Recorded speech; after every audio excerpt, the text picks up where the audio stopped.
Do you think it will happen to the Philippines, this so-called Sri Lankan debt trap?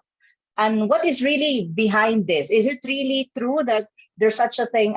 This had been driven by the so-called Chinese loans, or this is just another propaganda against China? Can you give us a little bit of a background, and what do you think if there's a possibility that indeed this will happen in the Philippines? I think it's a probably a mix of everything, and the to point out that it's due to the Chinese debt trap is a total lack of perspective.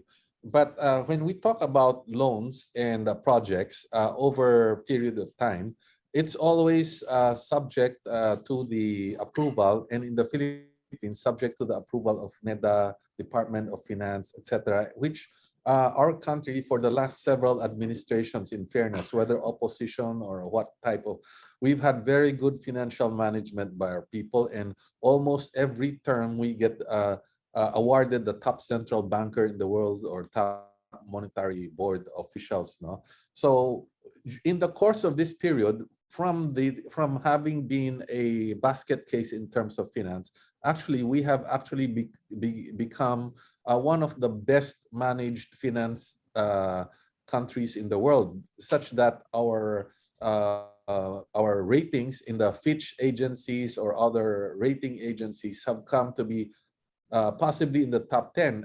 In fact, in 2019, the Philippines was in the top 10 in terms of debt to GDP ratio at only some 45%, against many of the major countries, including Japan, US, China, at 150 or over 200%. So even today, the deterioration due to the pandemic, it became 65%, is still quite healthy and possible for us to manage very well. So the projects is up to us. If they talk about the debt trap, they should also look at the projects that succeed. For some reason, some of these media, they point out to the projects, number one, they didn't fail in the manner that's described. For instance, the Sri Lankan situation, the Chinese loans are and 15% of the loans, whereas the Japanese and Western loans are over 85%. They also don't point out the successes like the Piraeus port, in which Greece was almost crushed by the financial restrictions of the EU, but the port that Italy had refused to take and was taken by Greece has become maybe the number 4 port in all of Europe. That's a Chinese investment and might become number 3 and possibly even higher than that in all of Europe. So there are also a lot of successes. And if we look at our Philippine situation, if we remember several things, number one, in the 80s, the Jobo bills, when we had a financial crisis, these were loans. We had the devaluation. Our interest rates went up to 45% from the central bank itself. That's under Jobo Fernandez. And this was imposed by the World Bank and the IMF, in which all their major projects failed in the Philippines. And then later it happened again during the Asian financial crisis, which is very much similar to now. There was a lot of flow of finance, easy money from the West, and then they suddenly drew it and caused the Asian financial crisis. And then again in 2008, when the same thing happened, the US released so much currency into the system, so much dollars into the system, and suddenly withdrew it. It caused a worldwide collapse. And these are all US-led. And why are they talking about a Chinese debt trap? And they're not talking about these things, that the US caused a worldwide financial crisis and actually bankrupted several countries. In fact, the current situation is several countries are on the verge of bankruptcy. And that's because the US, as pointed out by one of our speakers earlier, Mr. Powell, everybody knows he's personally competent, but maybe he couldn't stand the pressures from the administration. He allowed Trump to push him into continuing to release money when everybody was already saying it was already sufficient, it was not needed. But what happened is, not only did he keep releasing money, when Biden came in, he continued to release money, such that the original intent of releasing some $1.5 trillion ended up being releasing some between $4 and $5 trillion. You have to remember that China, over a period of some 40 years, with over 1 billion people working very hard, was able to accumulate maybe $2-3 trillion of reserves, of which 1.2 trillion they put in the US. And the US, in one flick of the switch, created $5 trillion released to the whole world. And now it's creating inflation because they released that money without increasing production. The production is coming from the rest of the world. So the goods become more and more expensive, not to mention the sanctions that the US is forcing the world to undertake. And so now they feel that this inflation might become a crisis in the US, and they're sucking out the money, causing devaluation in countries like the Philippines. We now have more than 10% devaluation. The European Union has 12% devaluation, not to mention inflation of goods. So these are caused by the US. So that means 10% of all our assets can be purchased at less than 10% the value it originally had towards the end of last year. And this is US imposing their currency manipulations on the rest of the world. When they're talking about Chinese currency manipulations, this last manipulation are the biggest ever in the history of the world, and it's not being pointed out. So, but we cannot complain because we're all dependent on this financial system. We just have to manage it. What we can say is we have very competent officials, and even this current administration, even the international bankers have indicated they're very satisfied with the election of the officials. And we have to see how they actually act.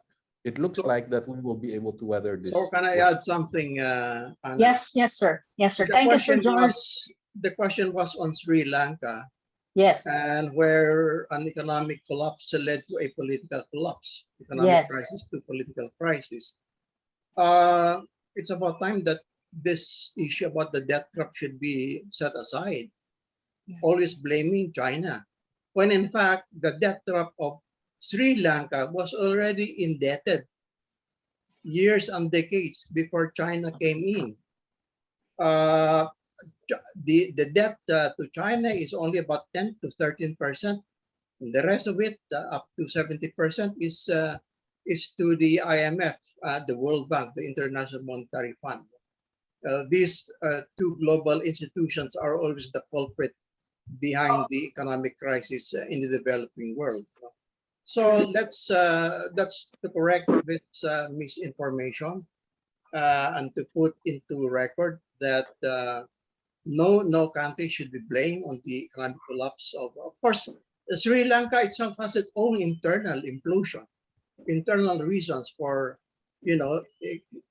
economic mismanagement, corruption, and so on and so forth. Good that the political crisis is giving way to a new set of officials. So let's see how they will be able to manage the whole situation. Okay. Thank you so much, Professor Bobby, for that additional information and also clarification on this issue, because it's really like, been in many international media, and it's always about China debt trap, So it's good to have such kind of clarification. Dr. Dan, do you have anything to say? Oh, I would have a lot to say, but I will try to keep it to the minimum. It's a very important subject matter, and I couldn't have agreed more with the previous speakers. I just would like to remind us all that in the early period of the Duterte administration, there was this famous piece that came out in Forbes of all sources, of all media, how the new Philippine debt of $167 billion could balloon to $452 billion, and China would benefit from this. This was an extraordinary statement, so I took a closer look at that, and it would have basically meant that within 5 years, the level of debt that was about 40% of the GDP at the time, I think, would have gone to the Japanese level or beyond. That's almost impossible. Now, substantially, it was a hoax. But here in the Philippines, it was portrayed in some media as something to be seriously taken. And for the best of me, it was very hard to understand why. So out of intrigue and out of, I think, petty sense of revenge, I wrote 2 or 3 columns of that debt and what had happened to it, first 2017, then 2019, and now. And of course, the situation is what we know. If there is an increase of the debt, that has a hell of a lot to do with the pandemic effect. Now, regarding the Sri Lanka situation, let's be real about this. They had an independence war, civil war that took decades, destroyed the country, devastated the infrastructure, created much resentment, caused so many losses in terms of economics, human lives. What we see now is the aftermath. And in that aftermath, naturally, those who want to destabilize further to get the leadership that they want, like to portray the problems as a consequence of one actor rather than the other, in this particular case of China.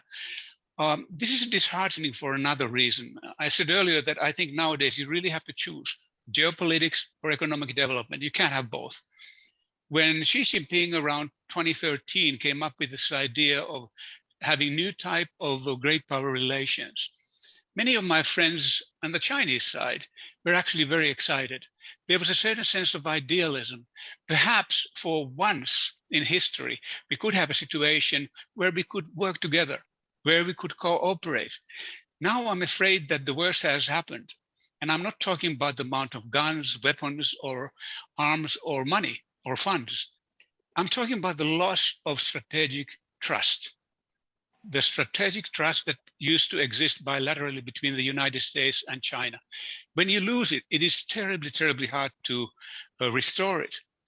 And my last point on this matter is, if you look at the slide that Austin found, I would like to make note of the fact that this will hurt. This kind of situation where the politics comes first prior to the economic development has hurt and will hurt most of the US economy.